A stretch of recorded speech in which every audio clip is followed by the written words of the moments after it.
5, 4, 3, 2, 1, 0. ¿Qué tal amigos de Estudio B y de Sin embargo? Les agradecemos muchísimo que nos acompañen en este maratón de fin de semana de puntos y comas. Información útil rumbo a los comicios del domingo 2 de junio del 2024. Esta semana nos dimos a la tarea de analizar puntualmente, en detalle, las iniciativas constitucionales que envió el presidente al Congreso de la Unión con el propósito de reformar algunos artículos de la Carta Magna. ¿Para qué? Para hacer ajustes importantes en materia electoral. Y algunas de esas propuestas tienen bastante fondo, tienen sentido y son muy nobles, como por ejemplo, la reducción que propone el presidente de un 50% en el financiamiento a los partidos políticos. Usted sabe seguramente que este año los partidos políticos van a gastar 10,444 millones de pesos de financiamiento del gobierno federal. Pero si eso no fuera suficiente, estos mismos partidos van a recibir en el ámbito estatal como financiamiento de los gobiernos estatales más de 8,000 millones de pesos adicionales. Un verdadero despilfarro para partidos políticos que verdaderamente no cumplen una función en beneficio de la gente y que realmente no se lo merecen. Otra de las iniciativas de reforma constitucional que el presidente puso a consideración del Congreso también es muy importante y trascendente. Todos sabemos que de origen los consejeros electorales y los magistrados del Tribunal Electoral del Poder Judicial de la Federación se han convertido a través del tiempo en un botín de los partidos políticos, de los diputados y de los senadores y de poderes fácticos representados a través de algunos desleales diputados y senadores que ven más por los intereses propios, los intereses de grupo, que por los intereses de los mexicanos. Y eso ha derivado en que tanto el Instituto Nacional Electoral como el Tribunal Electoral del Poder Judicial de la Federación se hayan pervertido y estén en un proceso permanente de deterioro y de desgaste. Por eso, la iniciativa del presidente de que los consejeros electorales y los magistrados electorales sean electos con el voto popular directo y libre es una buena medida, pues de esa forma podrían depurarse esas dos instituciones fundamentales para el ejercicio de las libertades democráticas en el país. Otra buena iniciativa del presidente, aunque a muchos no les gustará porque seguramente muchos se van a quedar sin chamba si esta iniciativa se aprueba, es la propuesta de reducir de 500 a 300 los diputados federales, es decir, desaparecer los 200 diputados plurinominales y también reducir a la mitad el Senado de la República, donde usted sabe bien que hay 32 senadores de primera minoría y otros 32 senadores de representación proporcional que en los hechos concretos no representan a nadie. Y finalmente, hoy se venció el plazo para que los mexicanos que viven en el extranjero se registraran ante el Instituto Nacional Electoral para decirle a la autoridad electoral que están dispuestos y que tienen su credencial dispuesta para votar el domingo 2 de junio de este año.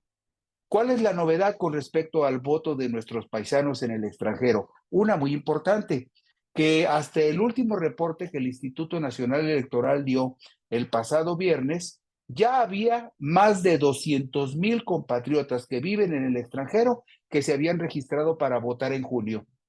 Esto supera por mucho a los 180,000 compatriotas que se registraron para participar en las elecciones presidenciales del 2018. Muchos asuntos importantes, les agradecemos que nos acompañen, estamos seguros que son de su interés y que seguramente quedarán complacidos con esta información de este maratón de puntos y comas. Gracias y empezamos.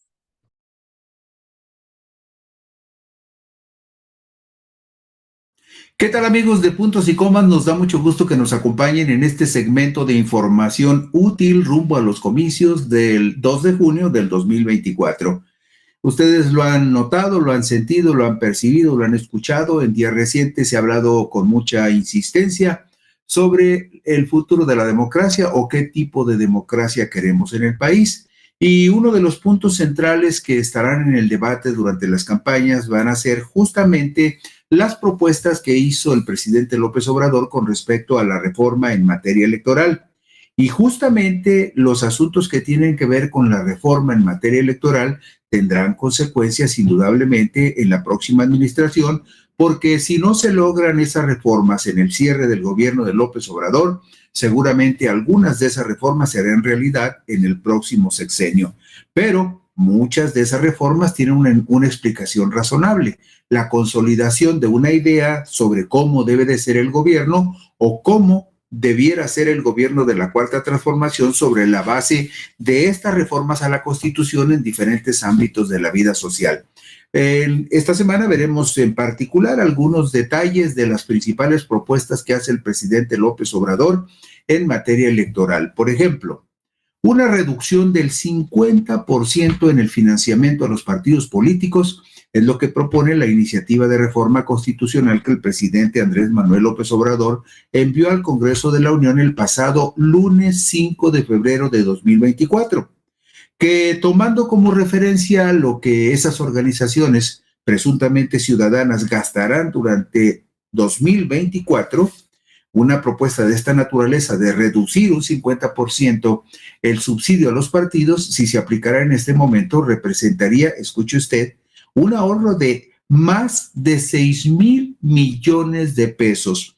Si una propuesta de esta naturaleza se llevara a la práctica, representaría un ahorro para los contribuyentes de más de 6,000 millones de pesos que ya no llegarían para enriquecer los gustos, los lujos, los excesos de algunos partidos políticos que en la práctica para nada o para muy poco le sirven a los ciudadanos.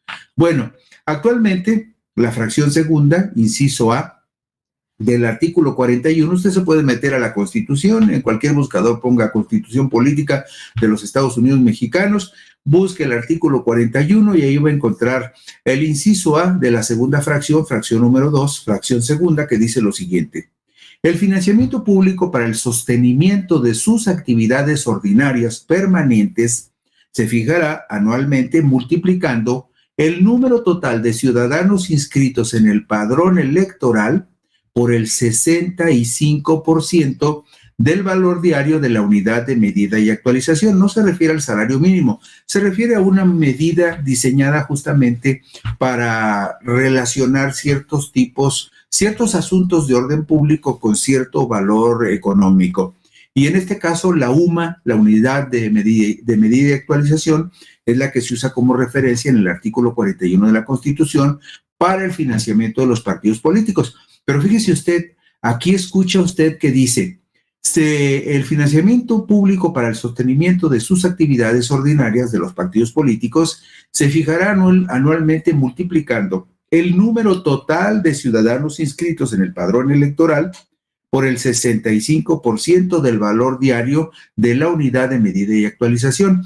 Cuando los diputados y los senadores aprobaron esta reforma a la Constitución con respecto al financiamiento, de entrada y por anticipado, ellos sabían que se estaba cometiendo un gran abuso y que en esta definición del artículo 41 del inciso A de la fracción segunda del artículo 41 hay una huella de abuso que de origen va en contra de los intereses de la gente, que tiene que financiar a algunos partidos que son verdaderamente parásitos de la vida pública en el país.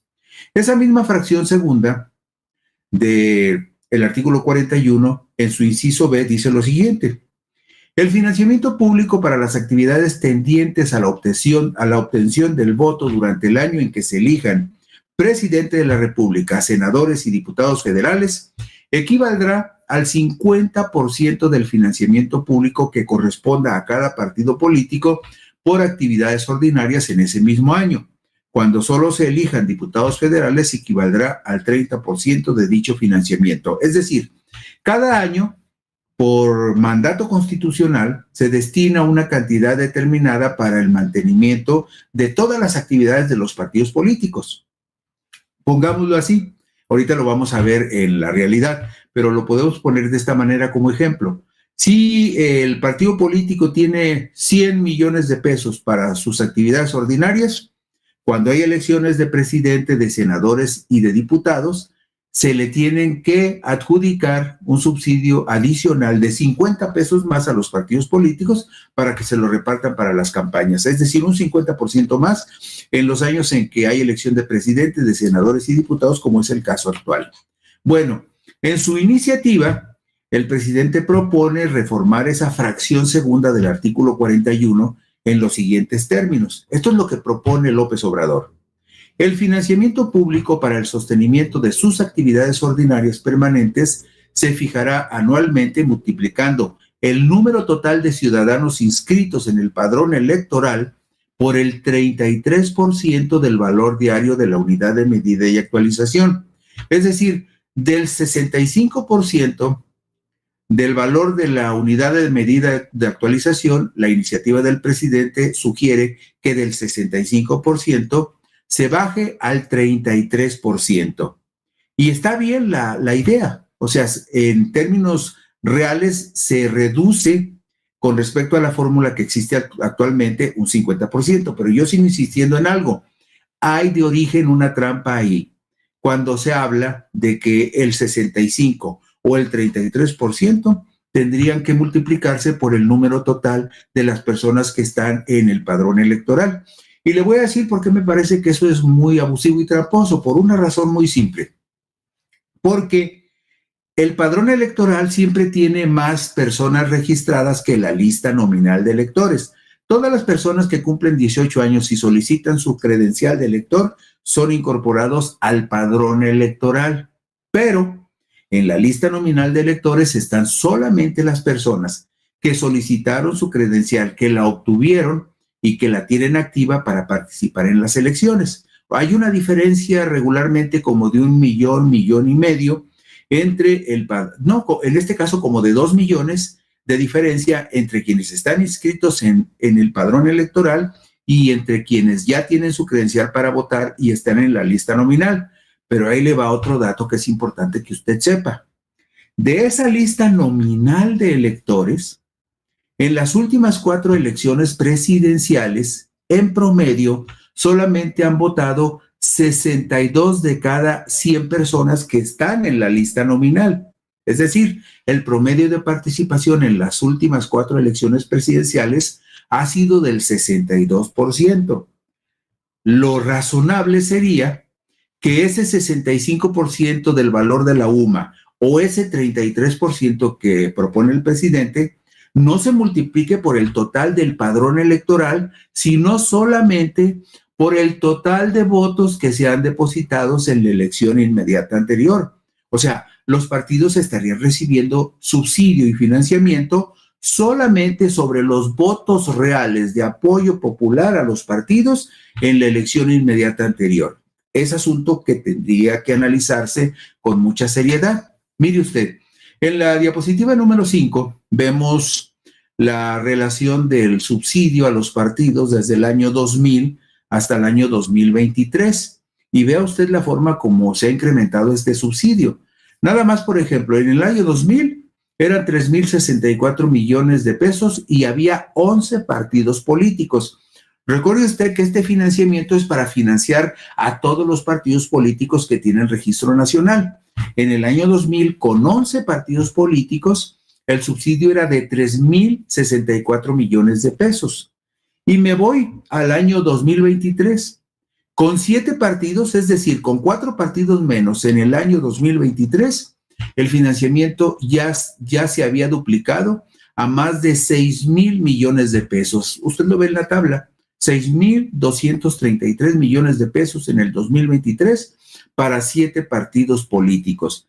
Y entre las argumentaciones que vamos a ver más adelante para proponer esta reducción, es que se han creado cofradías de personas que viven a expensas del erario a través de los partidos políticos. Y vemos la diapositiva número 6 y vemos lo siguiente, nada más para que se usted cuenta de los abusos que se cometen.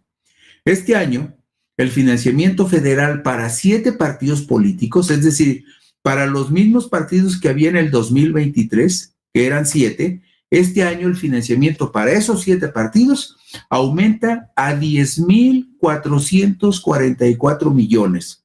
¿Por qué? porque usted recordará que le decíamos que para los años en que hay elecciones de presidente, senador y diputados, del presupuesto ordinario, que en este caso usted lo ve en pantalla, es el sostenimiento de actividades ordinarias permanentes. Ahí dice que en el 24 les tocan 6.609 millones.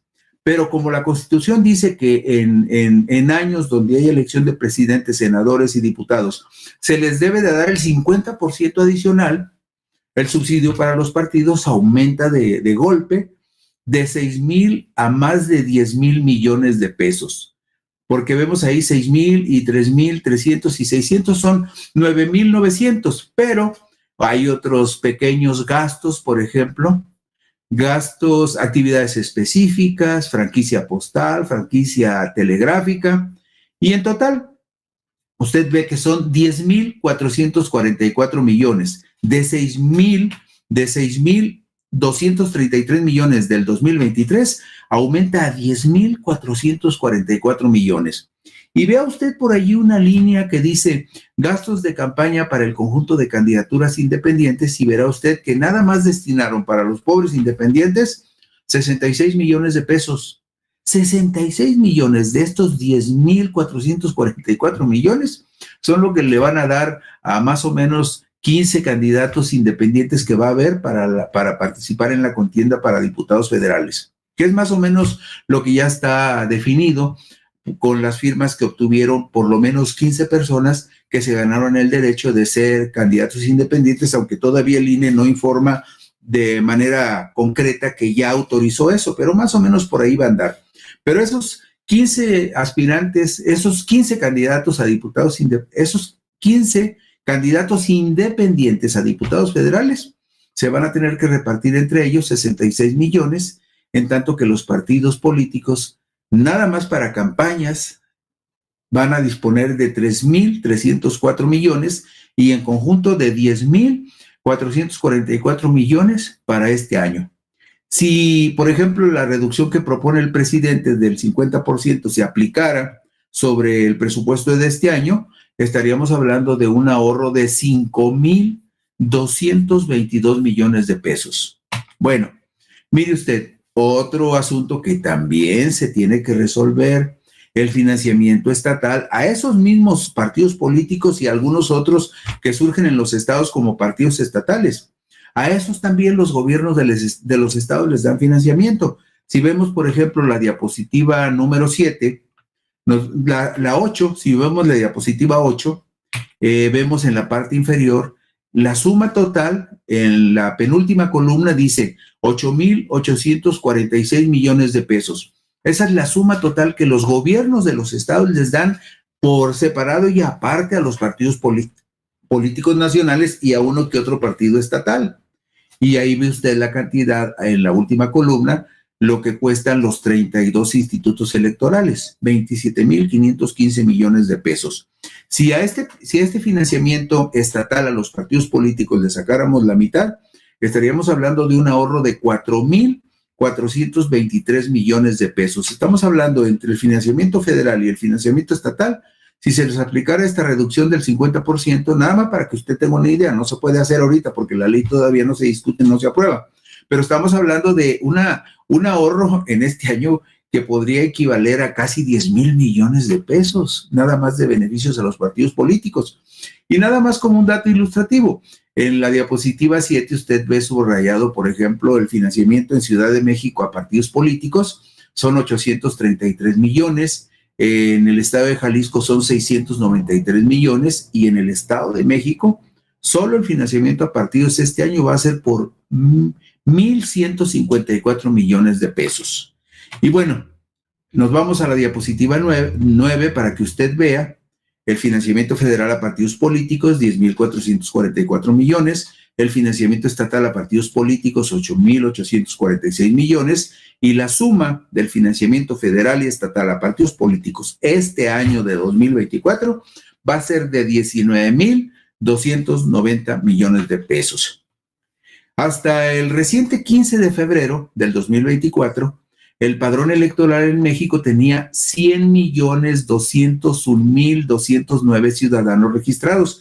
Tome en cuenta ese dato, porque si la Constitución no se modifica, va a ser brutal la cantidad de dinero que los partidos se van a repartir el año que entra, si no se modifica la ley, la Constitución y la fórmula para financiar a los partidos.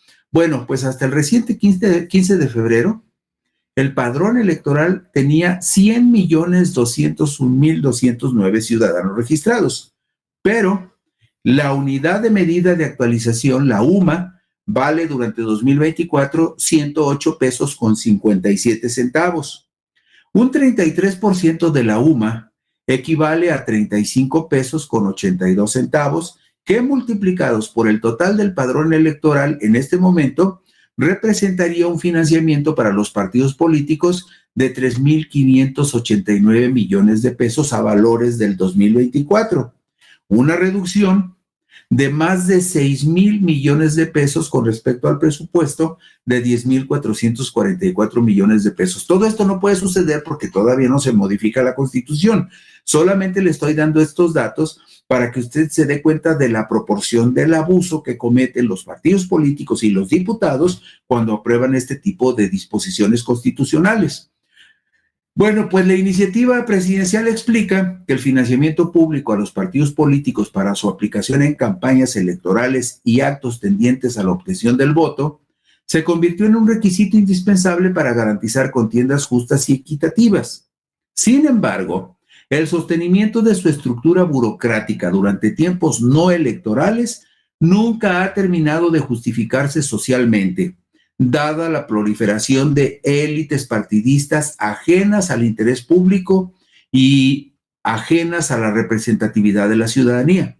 De acuerdo con la encuesta cívica realizada cada 4 años por el Instituto Nacional de Estadística y Geografía, el INEGI, en 2020 los partidos políticos fueron la institución pública más desacreditada entre todas las instituciones públicas del país. Es decir, los partidos políticos son la institución menos confiable para la mayoría de los ciudadanos en México.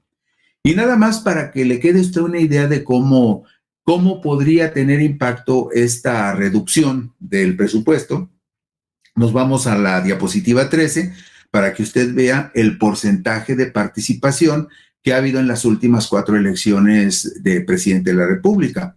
64 en 2000, 58.6 de participación en el 2006, 63.1 en el 2012 y 63.4 en el 2018. Es decir, en este país, cuando hay elección presidencial, que es cuando va más gente a las urnas, el promedio de participación es del 62.27%.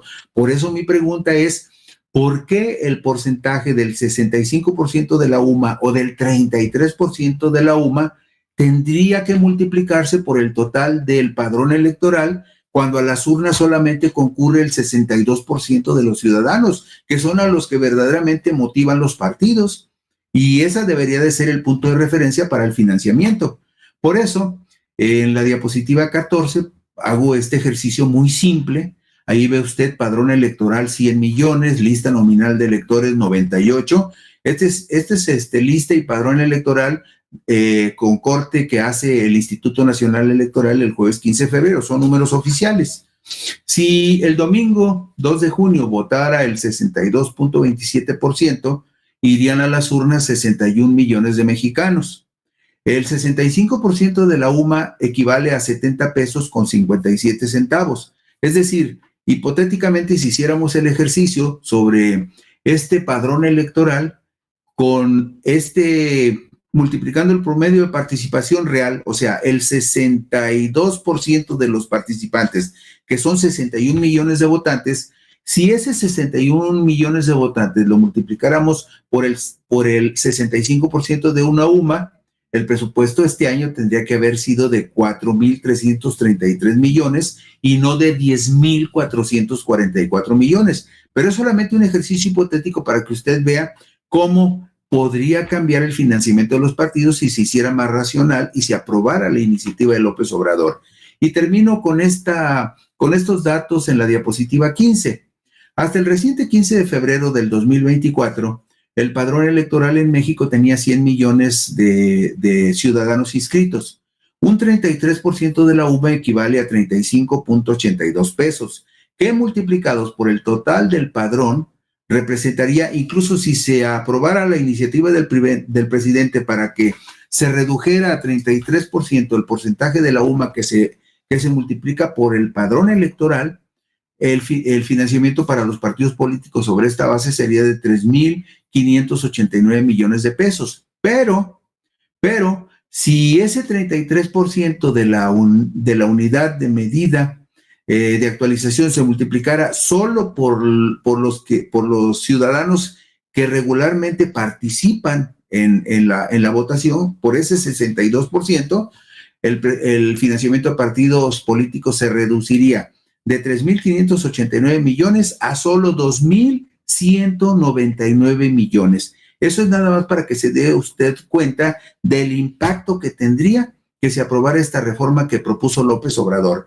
Aunque yo insistiría, ese 33% no debería multiplicarse por el total del padrón electoral, sino solamente por el total de votos que verdaderamente fueran depositados en la elección inmediata anterior, y de esa manera se moderarían algunos excesos. Mañana volveremos con otro tema de estas iniciativas. Por lo pronto hoy, gracias, y así concluimos Puntos y Comas.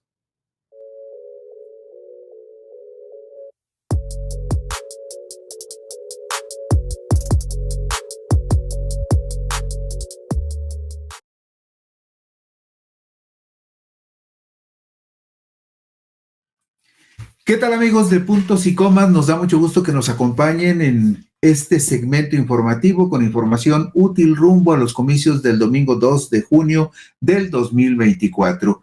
Poco se ha hablado en detalle de las iniciativas, se ha hablado de los temas en general, de los asuntos que pretenden tocar las iniciativas de López Obrador, pero poco se ha ido al detalle, al punto medular de lo que verdaderamente se propone en estas iniciativas de reformas constitucionales, y en particular las que a nosotros nos interesan directamente son las que tienen que ver justamente con la reforma electoral. Ayer platicábamos con ustedes en la introducción a este tema sobre el asunto de la reducción del financiamiento a los partidos políticos. Hoy vamos a hablar de otro de los temas importantes, el asunto de cómo nombrar a los integrantes del Consejo General del nuevo Instituto Nacional de Elecciones y Consulta para que verdaderamente sean independientes, imparciales y cumplan con el propósito de hacer elecciones que respondan al interés de la mayoría de los mexicanos. Pues mire usted, la elección por voto popular de los consejeros electorales que integrarían el Consejo General del nuevo Instituto Nacional de Elecciones y Consulta es la propuesta que hace el presidente Andrés Manuel López Obrador en su iniciativa de reforma al artículo 41 constitucional, presentada el pasado 5 de febrero de 2024 para desterrar la vieja y perniciosa práctica de que esos cargos sean negociados entre los partidos políticos por el siempre cuestionado e ilegítimo método de cuates y cuotas. Desde sus antecedentes, el actual Instituto Nacional Electoral y el Tribunal Electoral del Poder Judicial de la Federación fueron integrados por cuotas partidistas y cooptados por grupos de poder en detrimento de su imparcialidad en favor de la democracia. La presente iniciativa, dice el documento que envió el presidente el 5 de febrero, la presente iniciativa busca reivindicar a la ciudadanía como fuente de poder y de representación de esas instituciones que son clave en el funcionamiento de los poderes formales del país.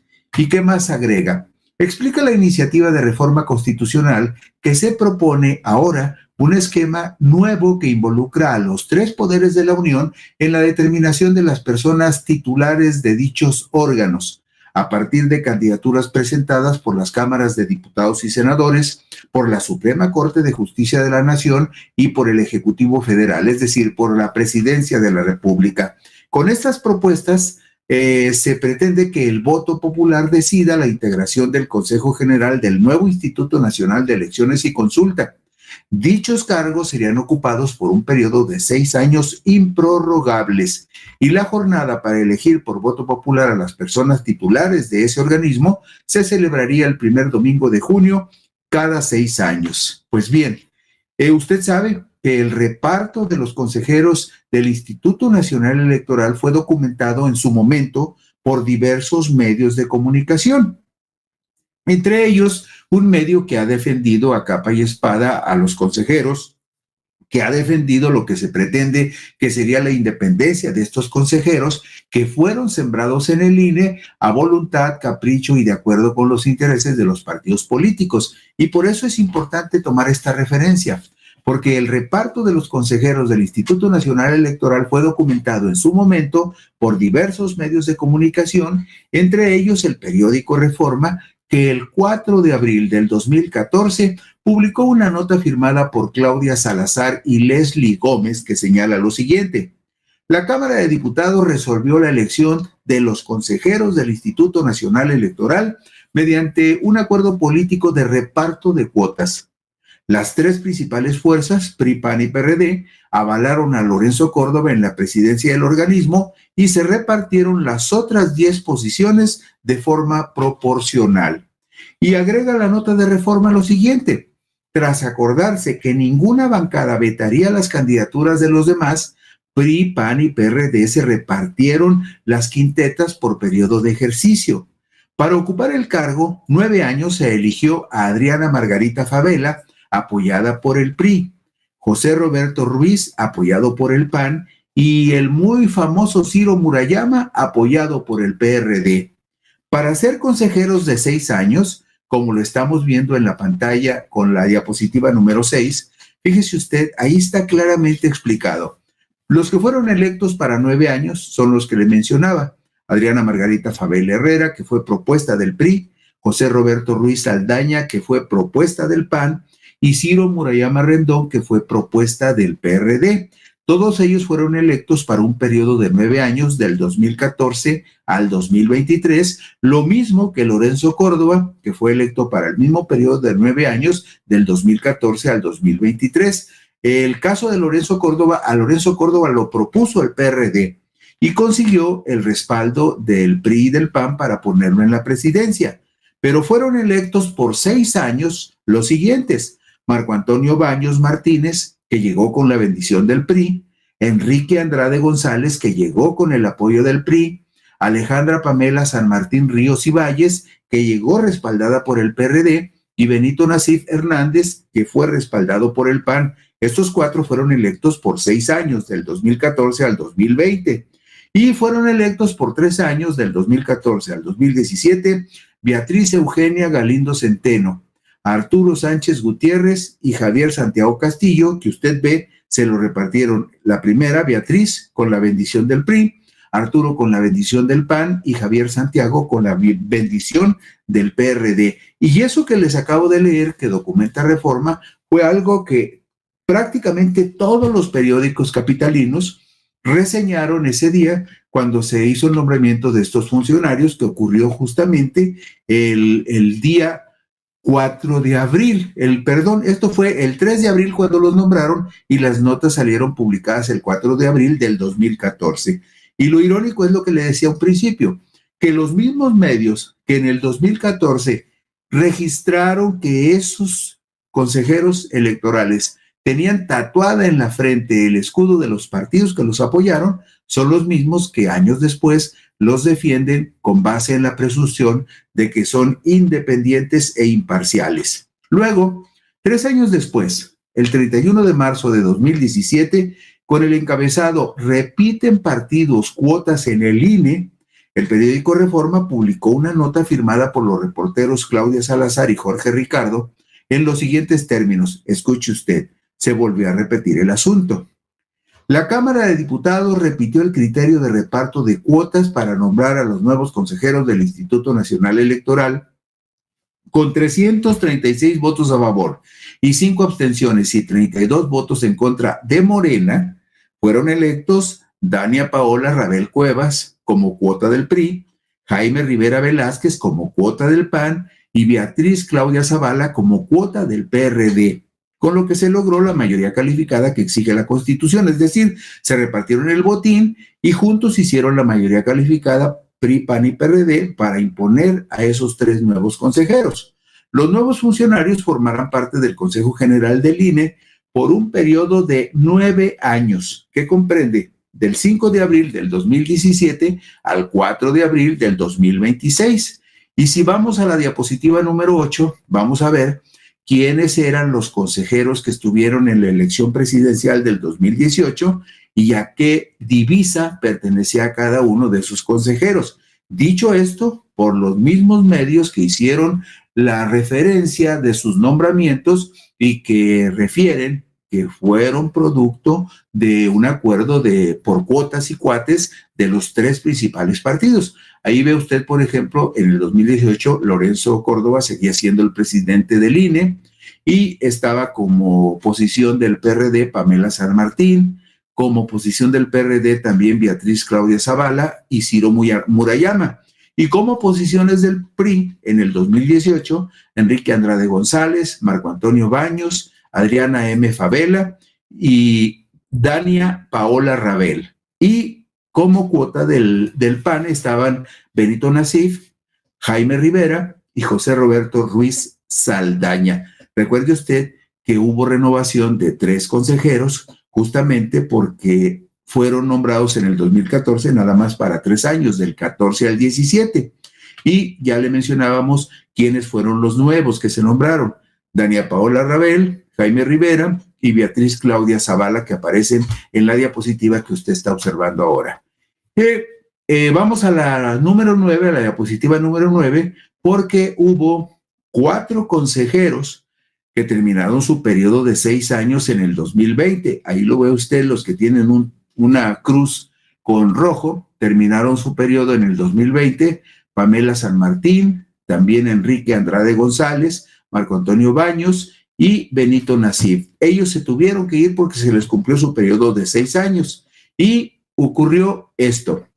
El 23 de julio del 2020, con el encabezado Arman por fin INE y por consenso, el periódico Reforma publica una información que dice que la Cámara de Diputados eligió ayer a los 4 nuevos consejeros del Instituto Nacional Electoral tras una negociación en la que el bloque mayoritario de Morena y la oposición lograron ponerse de acuerdo.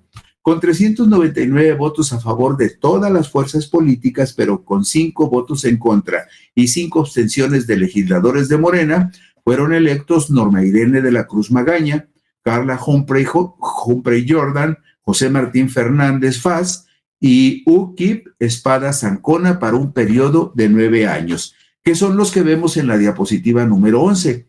Ahí ve usted en la diapositiva número 11 con los recuadros violeta, los consejeros que fueron electos en el 2020, ya durante el gobierno de López Obrador y de la Cuarta Transformación. De cualquier manera, en el caso, por ejemplo, de la doctora Carla Astrid Humphrey, no pudo sustraerse del hecho de ser etiquetada como una posición que tiene sintonía con el Partido Acción Nacional.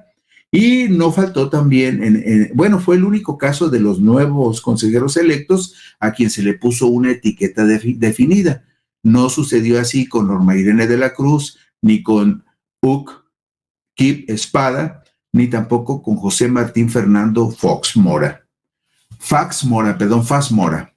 El 3 de abril del 2023, 4 consejeros del INE, entre ellos el presidente Lorenzo Córdoba Vianello, terminaron su periodo en el Consejo General del INE. Se fueron también Adriana Margarita Favela, que era cuota del PRI, José Roberto Ruiz, que era cuota del PAN, y Ciro Murayama, que era cuota del PRD. Unos días antes, el viernes 31 de marzo del 2023, luego que los partidos políticos no llegaron a acuerdos, es decir, no se repartieron el botín, no lograron ponerse de acuerdo en eso, se tuvo que recurrir al procedimiento de insaculación, es decir, una especie como de tómbola donde metieron los nombres de cada una de las quintetas de aspirantes a consejeros y los que salieron, esos fueron los que quedaron. Es decir, aquí por más que se buscó un acuerdo, no hubo negociación para repartirse por cuates y cuotas los nuevos consejeros electorales. De tal manera que el viernes 31 de marzo, la Cámara de Diputados eligió a los 4 nuevos consejeros, incluyendo a la nueva presidenta del Instituto Nacional Electoral, Guadalupe Tadei Zavala, que tomarían posesión de sus cargos el 3 de abril del 2024. ¿Quiénes fueron los otros consejeros electos? Bueno, pues fueron Jorge Montaño Ventura, Rita Bel Vences y Arturo Castillo Loza, que ustedes ven en la pantalla, que son los que tienen la etiqueta de color guinda, donde dice 2023-2032, porque fueron electos para un periodo de 9 años. Y si ustedes observan, en este momento, así con toda claridad, solamente quedan cuatro consejeros que están claramente etiquetados como cuotas de los partidos que los pusieron allí en el Consejo General, y nos referimos a tres consejeros que van a terminar en el 2026 y a Carla Street Humphrey Jordan, que va a terminar hasta el 2029. Se ha ido de alguna manera, digamos, refrescando la integración del Consejo, aunque finalmente sigue siendo en gran medida producto de los acuerdos populares entre los partidos políticos que se reparten el botín para tener control sobre las elecciones y obtener favores o favorecer a algunos candidatos o a algunos partidos.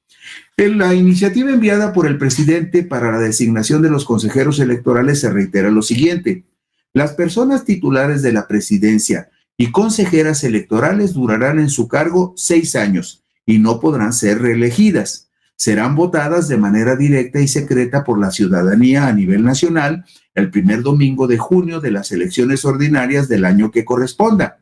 Con respecto al procedimiento, la iniciativa de reforma constitucional que envió López Obrador señala lo siguiente: la Cámara de Diputados emitirá la convocatoria para la integración del listado de candidaturas a consejeras y consejeros el día en que se instale el primer periodo de sesiones ordinarias del año anterior al de la elección, el cual contendrá las etapas completas del procedimiento, sus fechas y plazos improrrogables. Usted sabe que los diputados sesionan en un primer periodo a principios del año y cierran en diciembre con el segundo periodo, que se inicia regularmente el 1 de septiembre.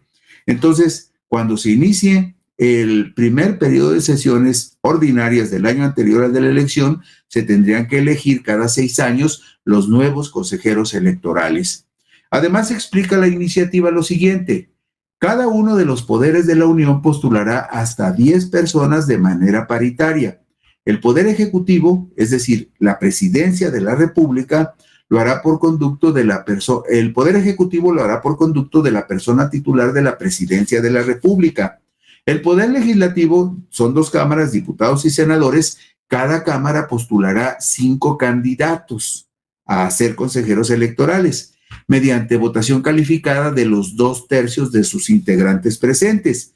Y los 10 restantes los propondrá el Poder Judicial de la Federación por conducto del Pleno de la Suprema Corte de Justicia de la Nación, que postulará hasta 10 personas por mayoría de votos. Es decir, en cada paquete para la renovación de 6 consejeros, tendría que haber por lo menos 30 candidatos que buscaran esos 6 puestos y ganarían los que obtuvieran más votos. Finalmente, se establecen responsabilidades y facultades. La Cámara de Diputados recibirá las postulaciones, verificará que las candidaturas propuestas cumplan los requisitos de elegibilidad establecidos en la Constitución y en las leyes, y remitirá el listado de los 30 candidatos al Instituto Nacional de Elecciones y Consulta antes de que concluya el año anterior al de la elección que corresponda, a efecto de que organice el proceso electivo. Los poderes de la Unión que no remitan postulaciones al término del plazo previsto en la convocatoria ya no podrán hacerlo posteriormente. Y termina con lo siguiente. Dice que el Instituto Nacional de Elecciones y Consultas efectuará los cómputos de la elección y los comunicará a la Cámara de Diputados, que de inmediato realizará y publicará la suma y enviará los resultados a la Suprema Corte de Justicia de la Nación, la cual resolverá las impugnaciones legales que hubiese sobre el proceso de elección de los consejeros. Y las personas que resulten electas, después de ser calificada la elección por la Suprema Corte, se convertirán en consejeros, y esos 6 nuevos consejeros tomarán protesta de su cargo ante la Cámara de Diputados. Esto es lo que propone en síntesis, de manera muy concreta, el presidente de la República en su iniciativa del 5 de febrero, tratando de crear y generar condiciones para desterrar la perniciosa práctica de la Cámara de Diputados de repartirse los consejeros electorales por cuates y cuotas.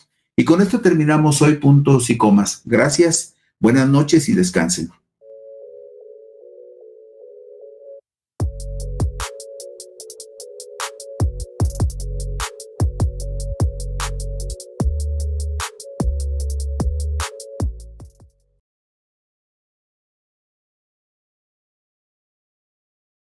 ¿Qué tal, amigos de Puntos y Comas? Nos da muchísimo gusto que nos acompañen en este segmento de información útil rumbo a los comicios del domingo 2 de junio del 2024. Esta semana le hemos puesto el ojo con mayor detalle a las iniciativas de reformas constitucionales que envió el presidente de la República a la Cámara de Diputados, pero particularmente a aquellas que se refieren a la reforma en materia electoral y en cuanto a la reforma de fondo de algunas instituciones electorales como el Instituto Nacional Electoral, el Tribunal Electoral del Poder Judicial de la Federación y también algunas propuestas que abordaremos mañana relacionadas con la propuesta de disminuir el número de diputados y senadores en el Congreso de la Unión. Pero hoy nos concentraremos en un punto importante, un punto muy importante y muy trascendente por una razón, porque todas las evidencias que tenemos es de que el Tribunal Electoral del Poder Judicial de la Federación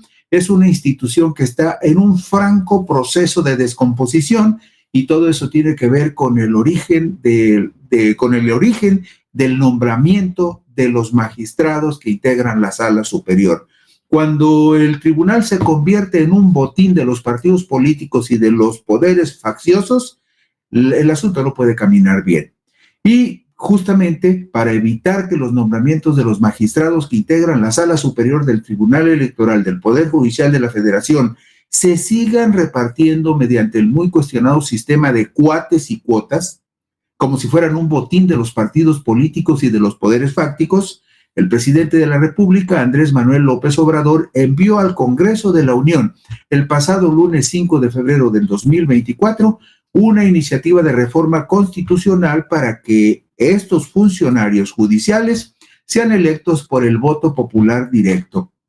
La iniciativa del presidente López Obrador propone que para la Sala Superior del Tribunal Electoral del Poder Judicial de la Federación se elijan 7 magistrados, como actualmente también hay 7, para un periodo de 6 años improrrogables. La presidencia del tribunal se definiría por elección de sus integrantes. Señala también la iniciativa que las personas magistradas electorales que integren la Sala Superior deben ser electos el primer domingo de junio del año que corresponda, mediante voto directo y secreto de la ciudadanía en todo el país. Es decir, los magistrados electorales, los 7 que integrarían la Sala Superior, de acuerdo con lo que propone la iniciativa del presidente, tendrían que ser electos en todo el país. La iniciativa de reforma al artículo 99 de la Constitución Política de los Estados Unidos Mexicanos explica lo siguiente: el Senado de la República emitirá la convocatoria para la integración del listado de candidatos a magistraturas electorales el día que se instale el primer periodo de sesiones ordinarias del año anterior al de la elección que corresponda, el cual contendrá las etapas completas del procedimiento, sus fechas y plazos improrrogables. Esto significa que si se aprueba esta reforma al artículo 99, un año antes de las elecciones, el Senado tendría que iniciar el proceso para elegir a los integrantes de la Sala Superior del Poder Judicial de la Federación en el periodo que corresponda, después de que los que sean electos para formar la primera sala en esta reforma cumplan los 6 años improrrogables que están considerados en la iniciativa de reforma constitucional. Agrega la propuesta de reforma constitucional lo siguiente: el Poder Ejecutivo postulará de manera paritaria, por conducto de la persona del titular de la Presidencia de la República, hasta 10 personas aspirantes. El Poder Legislativo postulará hasta 5 personas por cada una de las cámaras mediante votación calificada de 2/3 de sus integrantes presentes. Es decir, la Cámara de Diputados tendrá que enviar 5 propuestas de candidatos que tendrán que ser votados por la mayoría calificada de 2/3 de los presentes en la sesión correspondiente de la Cámara de Diputados, y otros 5 candidatos tendrán que ser propuestos por el Senado de la República, también en votación de mayoría calificada. ya llevaríamos ahí 20 candidatos. Pero para completar este paquete de candidatos, el Poder Judicial de la Federación, por conducto del Pleno de la Suprema Corte de Justicia, postulará hasta 10 personas más por mayoría de 6 votos. Usted sabe que el Pleno de la Corte se integra por 11 ministros. Bueno, se necesitaría el voto de 6 de esos 11 ministros para que la lista de 10 candidatos que envíe la Suprema Corte sea aprobada. De esta manera, estamos hablando de 30 candidatos para ser electos, de ahí 7 para ocupar los 7 lugares disponibles en el Pleno de la Sala Superior del Tribunal Electoral del Poder Judicial de la Federación. El Senado de la República recibiría las postulaciones, verificaría que las candidaturas propuestas cumplieran los requisitos de elegibilidad establecidos en la Constitución y en las leyes y remitiría el listado al Instituto Nacional de Elecciones y Consulta antes de que concluya el año anterior al de la elección que corresponda, a efecto de que se organice el proceso de elección y votación para elegir los 7 magistrados que ocuparían el Pleno, que formarían parte del Pleno en la Sala Superior del Poder Judicial de la Federación, del Tribunal Electoral del Poder Judicial de la Federación. De esa manera serían 10 candidatos que mandaría el presidente, 10 candidatos que mandarían las cámaras de diputados y senadores y 10 candidatos que mandaría el Poder Judicial a través de la Suprema Corte. Con esos 30 candidatos serían los que entrarían en la contienda electoral para de ahí elegir a los 7 magistrados que integrarían la Sala Superior del Tribunal Electoral del Poder Judicial de la Federación. La iniciativa precisa cómo debe concluir el proceso de elección de los magistrados electorales y dice lo siguiente: el Instituto Nacional de Elecciones y Consultas efectuará los cómputos de la elección y los comunicará al Senado de la República, que de inmediato realizará y publicará la suma y enviará los resultados a la Suprema Corte de Justicia de la Nación, la cual resolverá las impugnaciones, calificará el proceso y declarará sus resultados antes de que el Senado de la República se instale para el primer periodo ordinario de sesiones del año de la elección que corresponda, fecha en la que las personas aspirantes electas a magistrados electorales tomarán protesta de su encargo. Usted está viendo en pantalla la diapositiva en la que le mostramos cómo está actualmente integrado el Tribunal Electoral del Poder Judicial de la Federación. Bueno, actualmente el Tribunal Electoral es un tribunal que está fracturado. ¿Por qué?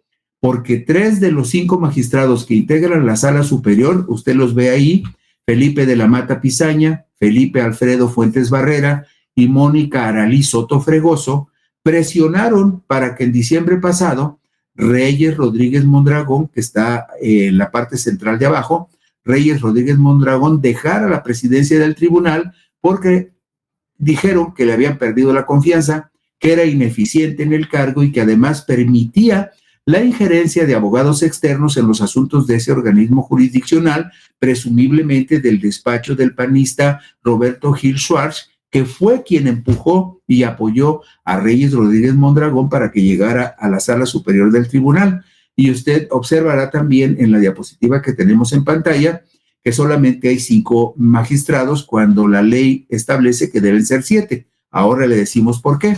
Bueno, pues el magistrado Reyes Rodríguez Mondragón, que ven en la parte del medio, en la línea inferior, el magistrado Reyes Rodríguez Mondragón llegó al tribunal electo respaldado por el panista Roberto Gil Schwartz, quien fue senador de la República y secretario particular de Felipe de Jesús Calderón Hinojosa cuando éste ocupaba la presidencia de la República. Al ser defenestrado, Rodríguez Mondragón solo contaba con el respaldo de la magistrada Yanín Madeline Otálora Malassi, que es la última a mano derecha en la fila de abajo. ¿Por qué impugnaban al magistrado Reyes Rodríguez? Porque, pues, por una razón muy sencilla, porque se consideraba que tenía una particular inclinación para resolver los asuntos del tribunal en favor de la derecha y en particular en favor de los intereses que representa el PAN y sus aliados electorales. Entonces, estamos viendo ahí que funciona actualmente con solo 5 magistrados, la Sala Superior, pues están pendientes los nombramientos de quienes sustituirán a 2 magistrados que terminaron su encargo en octubre del 2023. Ahí ve usted a la magistrada presidenta Mónica Aralí Soto Fregoso, Felipe de la Mata Pizaña y Felipe Alfredo Fuentes, fueron los que presionaron a Reyes Rodríguez Mondragón para que dejara la presidencia del tribunal en diciembre, y a partir de que del inicio de año, Mónica Aralí Soto Fregoso quedó como presidenta del tribunal. Y usted se preguntará por qué tiene cada uno de ellos el logotipo de un partido. Por una razón muy simple, porque ese logotipo representa el interés del partido que propuso y promovió y se repartió como cuota partidista cada uno de los magistrados que usted ve en la pantalla. Por ejemplo, Mónica Aralí Soto fue cuota del Partido Revolucionario Institucional, Felipe de la Mata Pizaña y Reyes Rodríguez Mondragón se les considera cuota política del Partido Acción Nacional, Felipe Alfredo Fuentes se le considera cuota del PRI y a Yanín Otálora Malasis se le considera una cuota negociada entre el Partido Acción Nacional y el Partido de la Revolución Democrática. Eso es justamente lo que pretendería inhibir, evitar la iniciativa del presidente de la República cuando propone que los magistrados de la Sala Superior del Tribunal sean electos por el voto directo de los ciudadanos. Y mire usted, en la diapositiva número 7, vemos a los 2 magistrados que ya terminaron su periodo el 31 de octubre del 2023. Estamos hablando de José Luis Vargas Valdés, quien también ya fue presidente del tribunal, y vamos a ver sus antecedentes en unos minutos, y también terminó Indalfer Infante González, que terminó el 31 de octubre. José Luis Vargas fue cuota política del PRI e Indalfer Infante González era cuota política del PRD. La Sala Superior permanece incompleta con 5 de 7 magistrados. En diciembre del 2023, el Senado de la República informó que pospuso hasta el periodo ordinario de sesiones que empezó el 1 de febrero de este 2024 el nombramiento de los 2 nuevos magistrados electorales, lo que hasta la fecha no ha sucedido. Ya ha visto usted que el Senado y la Cámara de Diputados son muy flojos para resolver las urgencias, o si políticamente no les conviene, pues no toman decisiones y no resuelven. De acuerdo con la legislación vigente, los magistrados electorales son nombrados con los votos de las 2/3 partes de los miembros presentes en el Senado de la República, de ternas que son propuestas por la Suprema Corte de Justicia de la Nación. Ya hay 2 ternas de candidatos que la Suprema Corte puso a consideración de los senadores y que está en proceso de análisis para completar los 7 magistrados que por ley deben integrar la Sala Superior. Una terna es de mujeres y está integrada con Marcela Elena Fernández Domínguez, Gabriela Villafuerte Coello y Claudia Valle Aguilasocho. Y hay una segunda terna que está integrada por varones con Rubén Jesús Lara Padrón, Francisco Javier Sandoval López y Armando Ismael Maitret Hernández. ¿Pero cuándo los va a nombrar el Senado? Pues ya le queda muy poco tiempo al mes de febrero. Estamos a 21 y febrero trae 29 días, quedan 8 días. Igual no salen estos nuevos magistrados en febrero. Los actuales integrantes de la Sala Superior del Tribunal Electoral del Poder Judicial de la Federación han sido cuestionados desde el día de su nombramiento. De cuates y cuotas fue la fórmula que se impuso el martes 18 de octubre de 2016, cuando el PRI, el PAN y el PRD acordaron en el Senado de la República quiénes serían los 7 nuevos magistrados electorales designados el jueves 20 de octubre del 2016 durante una sesión ordinaria. De acuerdo con fuentes de la Junta de Coordinación Política citadas por el periódico Reforma, las 3 bancadas determinaron que de las 7 posiciones del Tribunal Electoral Federal, 3 serían definidas por el PRI, 2 serían definidas por el PAN, 1 por el PRD y 1 más sería negociada por acuerdo de todas las fuerzas políticas. Por eso, si vemos la diapositiva número 10, vamos a observar lo siguiente. Ahí ve usted los magistrados que fueron electos por un periodo de 7 años. José Luis Vargas, que fue una posición del PRI, e Indalfer Infante González, que fue una posición del PRD. Ellos terminaron el año pasado. el 31 de octubre. Hubo magistrados que fueron electos por un periodo de 8 años, que van a terminar justamente en el 2024, como es el caso de Felipe Alfredo Fuentes Barrera, que fue apoyado por el PRI para llegar al tribunal, y Reyes Rodríguez Mondragón, que fue apoyado por el PAN, por gente muy cercana al expresidente Felipe Calderón. Ellos terminan este año. Y el próximo año terminan sus 9 años de gestión como magistrados electorales Mónica Aralí Soto Fregoso, que fue una cuota del PRI, Felipe de la Mata Pizaña, que es cuota del PAN, y Yanin Madeline Otálora Malasis, que es una cuota negociada entre el PAN y el PRD. Y bueno, en la diapositiva número 11 vemos algunos antecedentes de un expresidente polémico. Estamos hablando de José Luis Vargas Valdés. Él fue presidente del tribunal entre 2020 y 2021. La gestión de José Luis Vargas Valdés estuvo marcada por la polémica, la cual llevó a sus compañeros de la Sala Superior a quitarle la presidencia de ese órgano en agosto del 2021 en medio de los señalamientos de corrupción que arrastraba desde el 2020. Exfuncionario en el gobierno de Felipe Calderón, ligado al priismo en la administración de Enrique Peña Nieto y con ciertos guiños hacia Morena, Vargas fue señalado como personaje que buscó cercanía con el poder en turno, es decir, en palabras simples y coloquiales, José Luis Vargas era muy hábil para acomodarse cerca del poder en turno. La Unidad de Inteligencia Financiera, entonces comandada por Santiago Nieto Castillo, llevó a cabo una investigación en su contra y denunció a Vargas en 2020, justo cuando asumió la presidencia del Tribunal Electoral. Lo acusaron de enriquecimiento ilícito superior a los 36 millones de pesos, pero la Fiscalía General de la República lo exoneró. Esto lo publicamos en Sin embargo el 31 de octubre del 2023. Y vea usted los antecedentes de otro expresidente polémico, el que se acaba de ir en diciembre, y este lo vemos en la diapositiva 12. Nos referimos a Reyes Rodríguez Mondragón. Bueno, pues en septiembre de 2021, el periodista Álvaro Delgado publicó en Sin embargo que Reyes Mondragón, quien entonces era el nuevo presidente del tribunal, era señalado por presuntamente exigir moches a empleados que contrató. Un expediente integrado por la Dirección General de Investigación de Responsabilidades Administrativas del Tribunal Electoral, con información documental y testimonial, al que sin embargo tuvo acceso, mostraba que Rodríguez Mondragón habría incurrido en faltas administrativas graves. Según la investigación, iniciada a partir de una denuncia presentada en 2020, el magistrado electoral impulsó ascensos de personal dentro de su ponencia y de la Dirección General de Planeación y Evaluación Institucional del Tribunal Electoral para agotar los recursos del presupuesto y a cambio les exigía un moche. ¿Por qué estos dos antecedentes? Para que usted se dé cuenta de dos cosas, de que además de que estos magistrados fueron impuestos y repartidos como cuotas partidistas, también es evidente que no son personajes que tengan una conducta que pueda ser plausible o reconocible de personas, digamos, que lleven con dignidad la investidura que les fue conferida.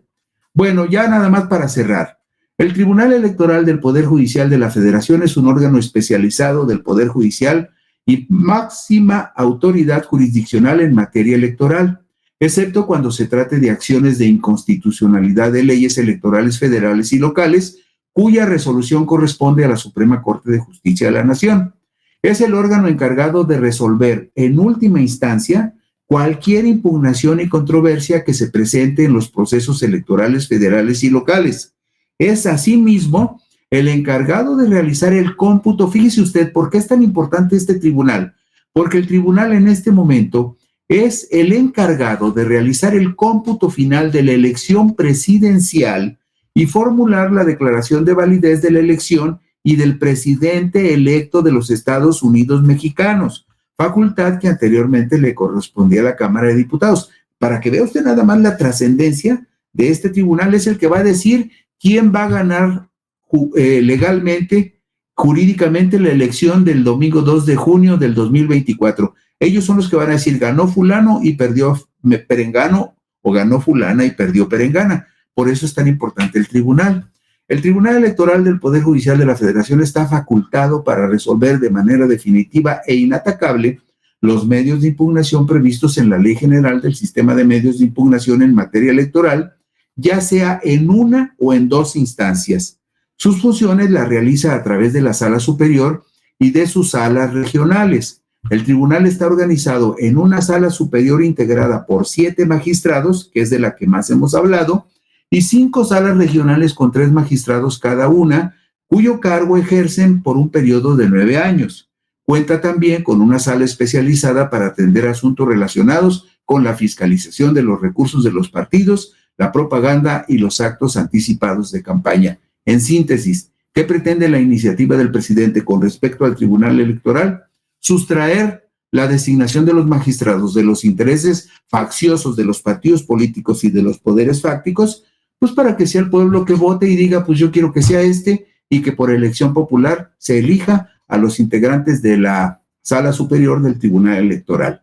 Y con esto concluimos hoy Puntos y Comas. Mañana por aquí nos encontraremos. Gracias por su atención.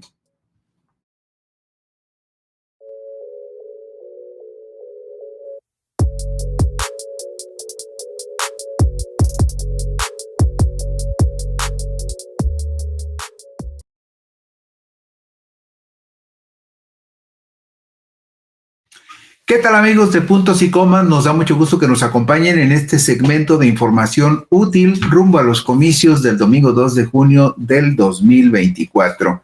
Hemos analizado varios temas importantes de la agenda legislativa que seguramente van a ser muy polémicos y que forman parte de la iniciativa que el presidente López Obrador envió el 5 de febrero a la Cámara de Diputados. Una de estas iniciativas que más ruido va a causar seguramente es la que se refiere a la desaparición de los 200 diputados de representación proporcional y la desaparición de 64 senadores, 32 de primera minoría y 32 plurinominales.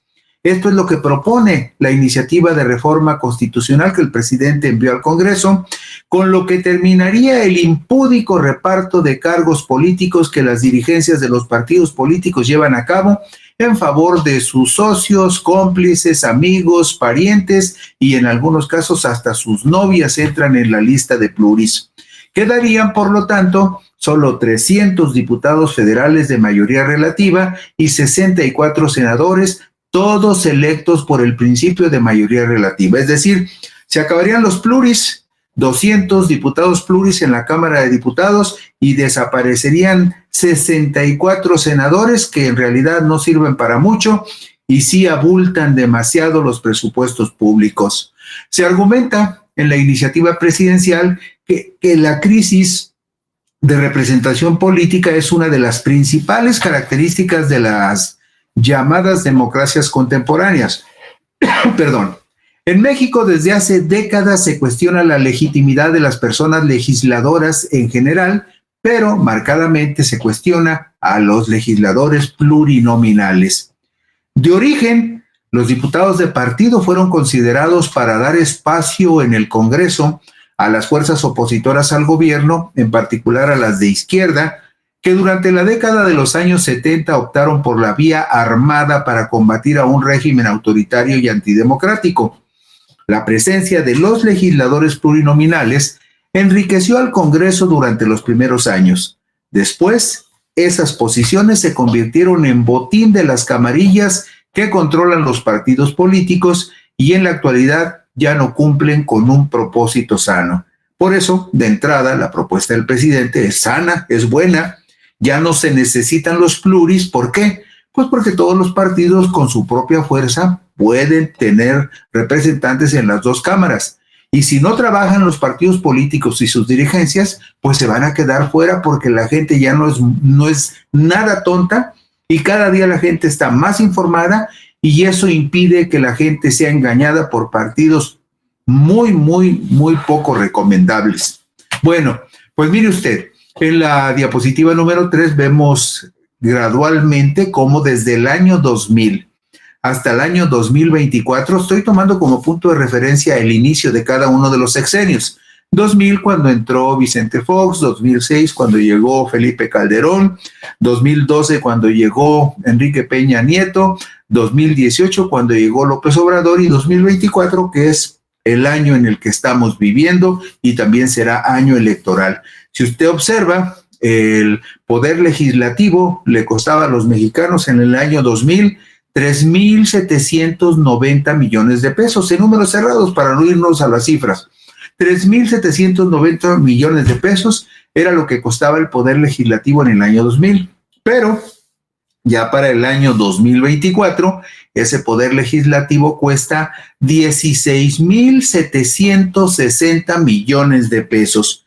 De esos 16,700 millones de pesos, 4,955 son de la Cámara de Senadores y 8,982 millones es lo que los mexicanos gastamos para sostener la Cámara de Diputados. 500 señores que la mayoría de ellos nomás van a levantar el dedo y a veces ni eso, porque muchos son faltistas y irresponsables. Bueno, pues si la iniciativa del presidente López Obrador prosperara, esto significaría que probablemente nos andaríamos ahorrando algo así como 8,000 millones de pesos, el 50% de lo que actualmente se tiene que gastar para sostener a 128 senadores y a 500 diputados federales. Vea usted los números, es impresionante cómo pasamos de 3,790 en el año 2000 a 16,760 millones en el año 2024. Un aumento en los últimos 24 años, un incremento del 342%, un aumento del 342% en el presupuesto del Poder Legislativo de nuestro país, integrado por la Cámara de Diputados y la Cámara de Senadores. Los diputados de partido, veamos esa historia porque es muy importante saber por qué surgieron y saber por qué se tienen que ir. En la diapositiva número 4 vemos que en las elecciones del domingo 6 de julio de 1958, Adolfo López Mateos ganó la presidencia de la República, escuche usted, con el 89,81% de los votos. Claro, el gobierno controlaba la Comisión Federal Electoral, el gobierno controlaba todas las organizaciones electorales de los estados, el gobierno controlaba al PRI, pero también controlaba a los partidos satélite, como el Partido Nacionalista Mexicano, el Partido Auténtico de la Revolución Mexicana, el Partido Popular Socialistas, que eran los paleros que le hacían el juego al PRI para que pareciera que en este país había democracia.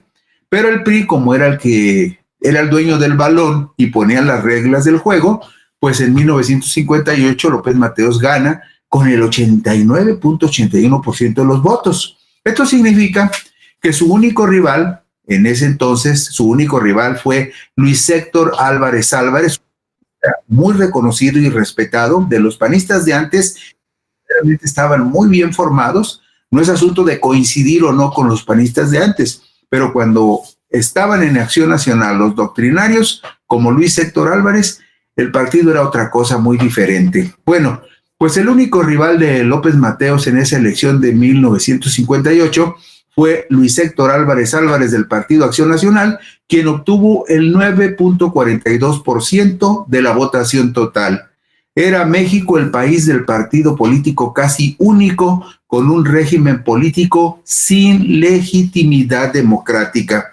Esos son los antecedentes del partido de Alito, que ahora se erige como un paladín en defensa de la democracia. Bueno, pero vamos a lo siguiente. Ante la presión de importantes movimientos sociales como el del magisterio entre 1956 y 1958, el de los ferrocarrileros entre el 58 y el 59, y el impacto social y la efervescencia que generó en toda Latinoamérica el triunfo de la Revolución Cubana, consolidada en su fase armada con el derrocamiento de Fulgencio Batista, el dictador Batista, el 1 de enero de 1959, el gobierno de Adolfo López Mateos se vio presionado para impulsar reformas electorales que permitieran ampliar la participación de la oposición.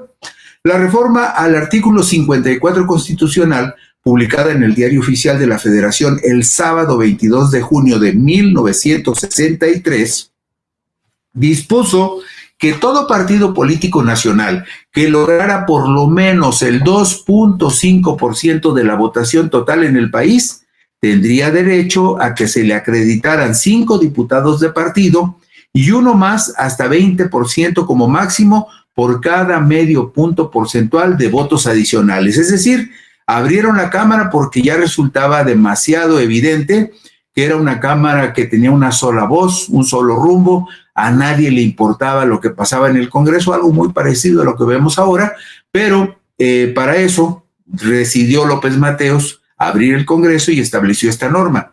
Todos los partidos que lograran el 2.5% de la votación total del país tendrían derecho a 5 diputados de partido.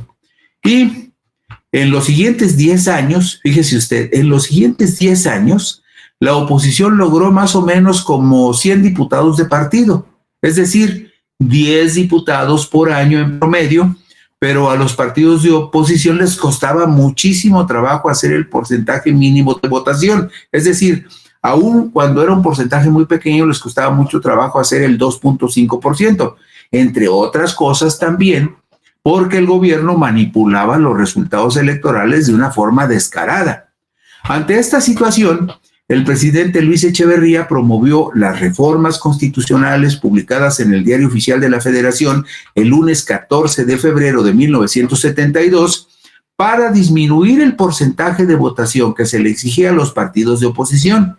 El porcentaje bajó entonces de 2.5 a 1.5, al mismo tiempo que se aumentaron las diputaciones que podían obtener los partidos de oposición al pasar de 20 curules máximo a 25 curules máximo. ¿Y qué pasó? Bueno, pues los cauces de participación abiertos en 1963 y en 1972 no fueron suficientes, pues entre 1970 y 1974 se desarrolló en la Sierra de Guerrero la guerrilla organizada inicialmente a través de la Asociación Cívica Guerrerense con Genaro Vázquez Rojas al frente y el Partido de los Pobres que tenía como líder a Lucio Cabañas Barrientos. Fue en esa época también, el 29 de agosto de 1974, cuando se perpetró en Guadalajara el secuestro del ex gobernador y refundador de la Universidad de Guadalajara, la refundó en 1925, José Guadalupe Zuno. Él fue secuestrado por las Fuerzas Revolucionarias del Pueblo, que se identificaban con las siglas de FRAP. Y también, entre 1973 y 1977, operó en varias regiones del país la célebre Liga Comunista 23 de septiembre, la que se presume que en un comando armado de esa organización guerrillera sería el que habría terminado con la vida del empresario regiomontano Eugenio Garza Sada el 17 de septiembre de 1973. Todos estos acontecimientos condicionaron al gobierno para ampliar los cauces de participación democrática. Y aquí viene el punto medular de lo que comentamos hoy con ustedes. En la diapositiva número 9, le decimos a usted cómo se crearon los primeros 100 diputados plurinominales. La presencia de los diputados federales plurinominales aumentó con la reforma al artículo 52 constitucional, publicada el 6 de diciembre de 1977.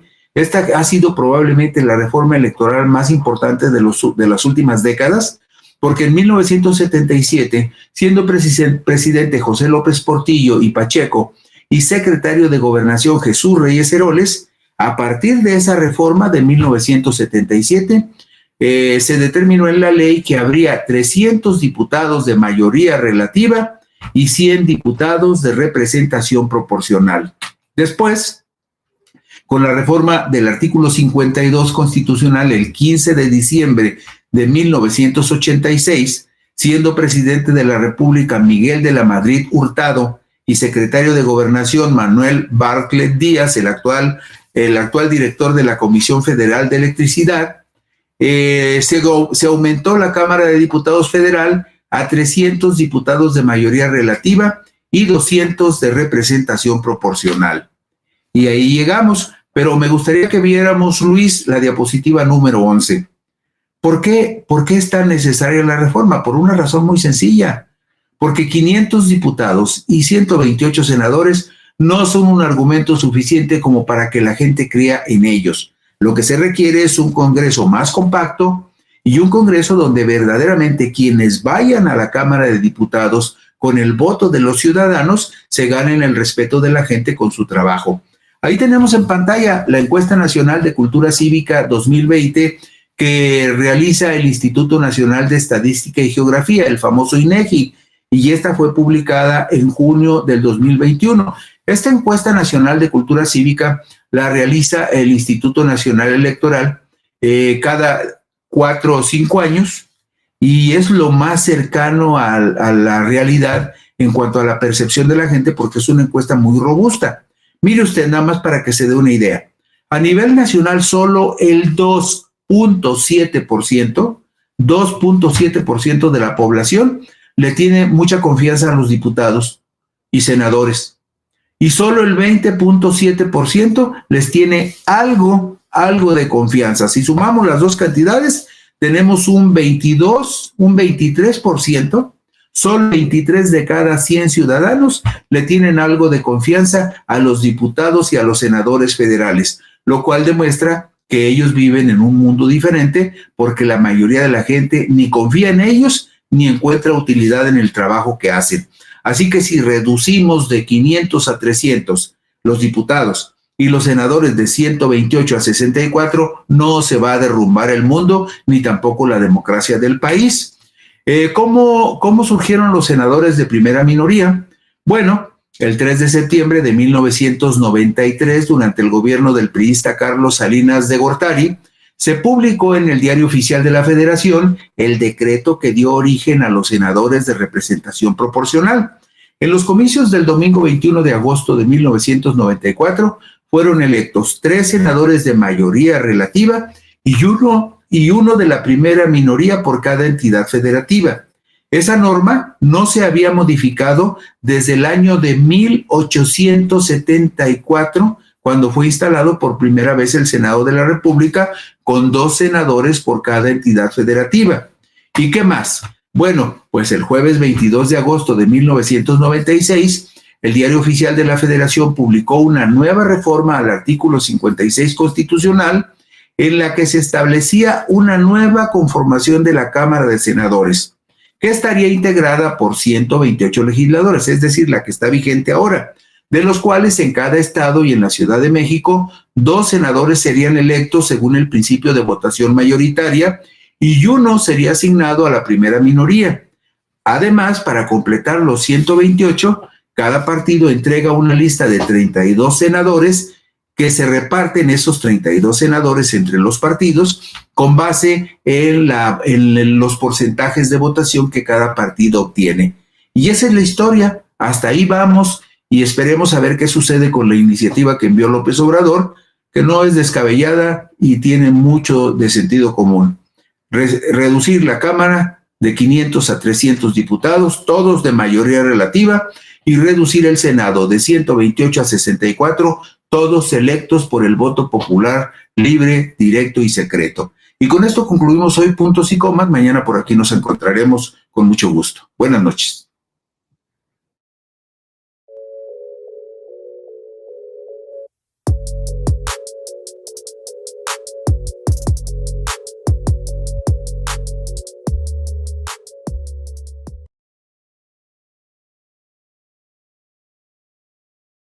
¿Qué tal amigos de Puntos y Comas? Nos da mucho gusto que nos acompañen en este segmento de información útil rumbo a los comicios del domingo 2 de junio del 2024.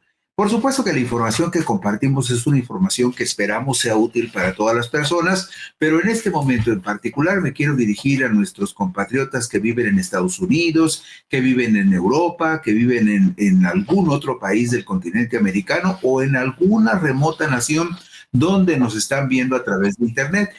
Es muy importante que tomen en consideración lo siguiente. El próximo domingo, se vence el plazo para que las personas que tienen credencial de elector vigente se comuniquen a través de la vía telefónica o a través de Internet al Instituto Nacional Electoral para que le manifiesten, si ese es su deseo, que quieren participar en las elecciones del domingo 2 de junio del 2024. Es muy importante que lo tomen en cuenta.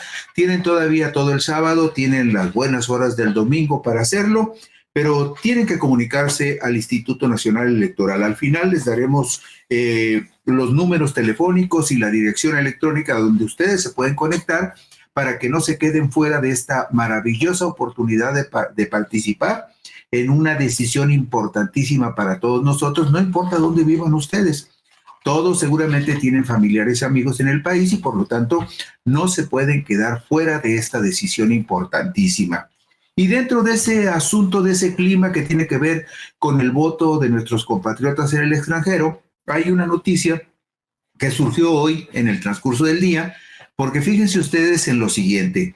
A poco más de 48 horas de que se cierre el plazo para el registro de los mexicanos que tengan interés en votar desde el extranjero, en los comicios del domingo 2 de junio del 2024, el cual se vence el próximo domingo 25 de febrero, a 2 días de que se cumpla ese plazo, ya se rebasó la marca de ciudadanos inscritos que podrían emitir sus sufragios en una cantidad superior a quienes se inscribieron para votar desde el exterior en las elecciones presidenciales de 2006, 2012 y 2018. Sin embargo, todavía queda mucho trecho para que estos registros se incrementen y para que desde el extranjero también los mexicanos prueben que están muy comprometidos con las decisiones del país.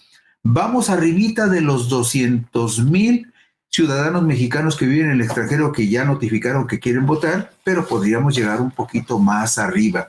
Mire usted, para el proceso electoral del 1 de julio del 2018, estamos hablando de la contienda presidencial anterior, para el proceso electoral del 1 de julio del 2018, se registraron para votar desde el extranjero 181,873 compatriotas. Hoy, en el transcurso de la mañana, el Instituto Nacional Electoral informó que en el último corte, hasta las 9 de la mañana de este viernes, ya habían solicitado su inclusión en la lista nominal de electores en el extranjero 201,353 ciudadanos mexicanos que expresaron interés de participar en los comicios del próximo domingo 2 de junio, utilizando alguna de las 3 modalidades disponibles. Se puede votar de manera electrónica a través de Internet, se puede votar por correo postal ordinario o de manera presencial en las 23 sedes consulares que va a instalar el gobierno de México, bueno, que ya están instaladas, pero donde habrá urnas para votar, 23 sedes consulares, 20 van a estar en Estados Unidos, una estará en Montreal, Canadá, habrá otra en París, Francia, y una más en Madrid, España. En esos 23 lugares se podrá votar de manera presencial, siempre y cuando ya esté usted incluido entre esos 201,353 que ya solicitaron su registro, o se registre usted entre el sábado y el domingo próximo para estar en esa lista nominal de potenciales votantes en el extranjero. Bueno, pues mire, sencillo. ¿Cómo se va a votar de manera electrónica? Usted se registra ante el INE y a más tardar el 3 de mayo recibirá por correo electrónico las claves de acceso al sistema. Esto lo estamos viendo en la diapositiva número 3. A más tardar el 3 de mayo, usted recibiría por correo electrónico las claves de acceso al sistema si ya está registrado o si se registra a más tardar el domingo y si usted le dice al INE que quiere votar de manera electrónica. Entonces, a más tardar el 3 de mayo, el INE le hace llegar el enlace, el link, para que usted se pueda meter al sistema de votación electrónica del INE.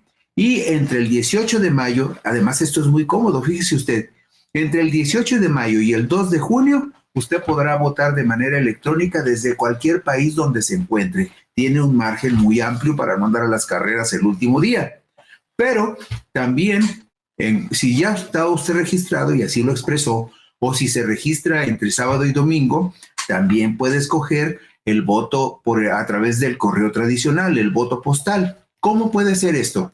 Bueno, a finales de abril o la primera semana de mayo, usted recibiría en su domicilio, donde quiera que se encuentre, en cualquier parte del mundo, en Nueva Zelanda, en Australia, en Finlandia, en Dinamarca, donde quiera que usted se encuentre, ahí va a recibir usted, si decidió que quiere votar a través del servicio postal ordinario, a finales de abril y la primera semana de mayo, usted recibiría en su domicilio el paquete con las boletas de las elecciones en las que usted puede participar.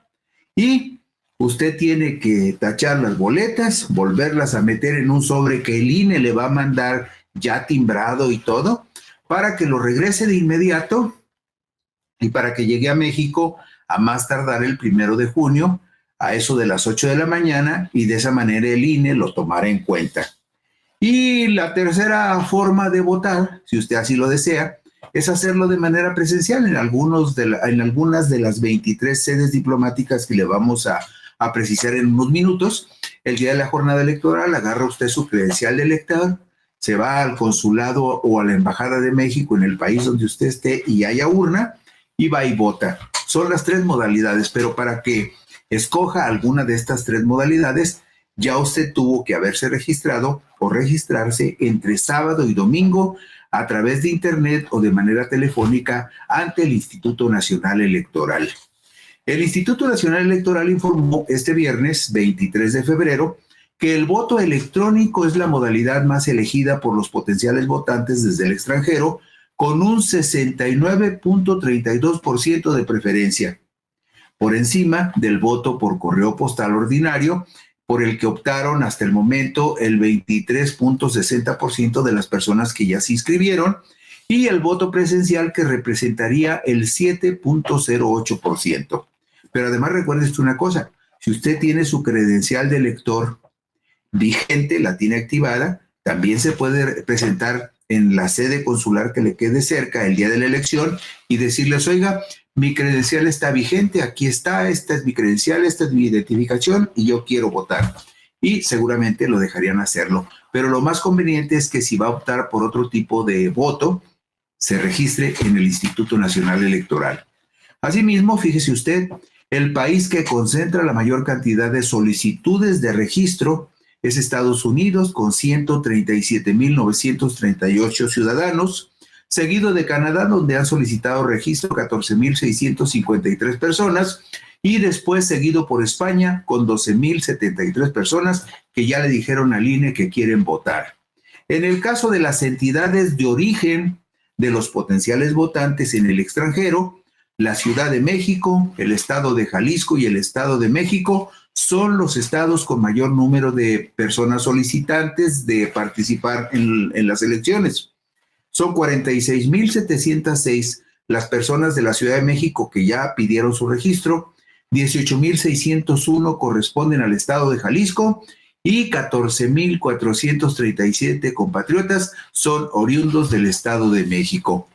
Y esta lista, por supuesto, se puede ampliar si mañana y el domingo quienes nos están escuchando y viendo se apresuran y se presentan, se apresuran y se comunican al INE por teléfono o por internet, hacen el protocolo y se registran para estar presentes en las elecciones y nos acompañan al resto de los mexicanos en esa importante decisión. En la diapositiva número 6 vemos gráficamente cuáles son los consulados y embajadas donde se podrá votar de manera presencial el domingo 2 de junio del 2024, donde va a haber urnas físicamente. En Estados Unidos son 20 lugares, ustedes los ven en pantalla: Atlanta, Chicago, Dallas, Fresno, Houston, Los Ángeles, New Brunswick, Nueva York, Oklahoma, Orlando, Phoenix, Raleigh, Sacramento, San Bernardino, San Diego, San Francisco, San José, Santana y Seattle, y además la ciudad de Washington, donde está la Embajada de México en Washington, en el Distrito de Columbia. En Canadá solamente habrá urna en Montreal, en el Consulado de México en Montreal va a haber una urna, y también va a haber urnas para votar de manera presencial en la sede de la Embajada de México en Madrid, España, y en París, Francia. Y miren, este dato que sigue en la diapositiva 7 es muy ilustrativo y es muy importante. ¿Por qué? Porque es una reseña de cómo han transcurrido las últimas 3 elecciones de presidente de la República con la participación de nuestros compatriotas que votan desde el extranjero. Y me da gusto ver que se ha ido incrementando el número de ciudadanos que dicen yo quiero participar. Miren, en la elección presidencial del domingo 2 de julio del 2006 se inscribieron para votar 40,876 mexicanos que vivían en el extranjero. Bueno, para no meternos en mayores detalles, de esos 40,876 ciudadanos, votaron 32,621 para un porcentaje del 79,8% de participación, es decir, el porcentaje fue más alto que el porcentaje de participación en México, aunque en números absolutos fueron más poquitas las personas que votaron fuera del extranjero. Pero ahí ve usted en las barras que le presentamos, en la elección del 2006, Calderón se llevó el 58,29% de los votos depositados en el extranjero, recibió 19,016. Quedó en segundo lugar en esa elección López Obrador con 11,090 votos para el 34%. Y por allá, en el fondo, Roberto Madrazo Pintado, el priista, con 1,360 votos para el 4,17%. ¿Y qué pasó en la siguiente elección presidencial?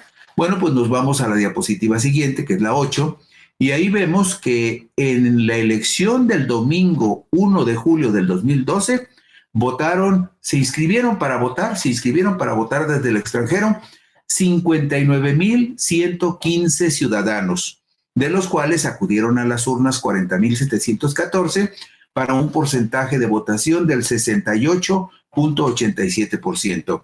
En esa elección, por ejemplo, Josefina Vázquez Mota se llevó el 42,17% de esos 40,000 votos. López Obrador se llevó el 39% y Enrique Peña Nieto, que en México ganó la elección, en el extranjero la perdió porque nada más tuvo el 15,62%. Y en la elección del 2018 ya participaron, lo vemos en la diapositiva número 9, en el 2018 ya participaron 181,873 ciudadanos. Estos ciudadanos se inscribieron para participar 181,873, pero desafortunadamente solamente acudieron a las urnas o votaron a través de internet o del correo, nada más 98,470 votos hubo de esos 181,000 personas inscritas, lo que significa que desde el extranjero, hubo una participación apenas del 54,14%, cuando en el país la participación fue del 63%, es decir, estuvo bajita.